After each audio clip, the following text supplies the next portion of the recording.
ADHD அப்படினாலே attention deficit hyper activity disorder அப்படின்னு சொல்லலாம். அந்த சைல்டு பார்த்தீங்கன்னா ரொம்ப ஹைப்பர் ஆக்டிவிட்டியாக இருப்பாங்க. அவங்கள கண்ட்ரோல் பண்ணுறது ரொம்ப சிரமமாக இருக்கும். ஒரு ஒரு இடத்துல உட்கார மாட்டாங்க, ஓடிட்டே இருப்பாங்க.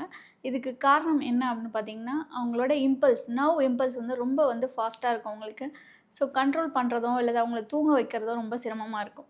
ஸோ ரொம்ப அட்டகாசம் பண்ணுறாங்க அப்படின்னு சொல்லி பேரண்ட்ஸ் ஆகட்டும், ஸ்கூலில் டீச்சர் ஆகட்டும், இந்த மாதிரி சைல்டுக்கு சொல்லும்போது அவங்களோட நர்வ் இம்பல்ஸ் நம்ம எப்படி கரெக்ட் பண்ணலாம், தென் அவங்களுக்கு எந்த மாதிரியான ஃபுட்டெல்லாம் கொடுக்கலாம். ஃபர்ஸ்ட் விஷயம், அவங்களுக்கு நர்வ் இம்பல்ஸ் ரொம்ப அதிகமாக இருக்கிறதுக்கு ரீசன் என்னென்னு குழந்தைக்கு ஃபிக்ஸ் வருமா அப்படின்னு பார்த்துக்கணும்.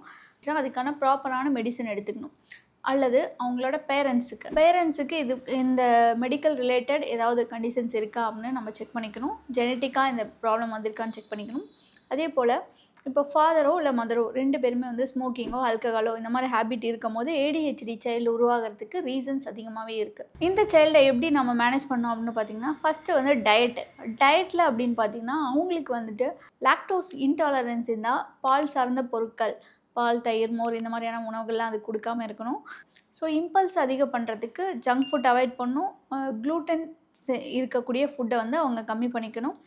ஆர்டிஃபிஷியல் கலர் மற்றும் ஸ்வீட் இதெல்லாம் அவாய்ட் பண்ணிக்கணும். இதெல்லாமே நர்வ் செல்ஸை டேமேஜ் பண்ணும். இன்னொன்று நியூரோ டிரான்ஸ்மிட்டர்ஸை இதை அஃபெக்ட் பண்ணும்.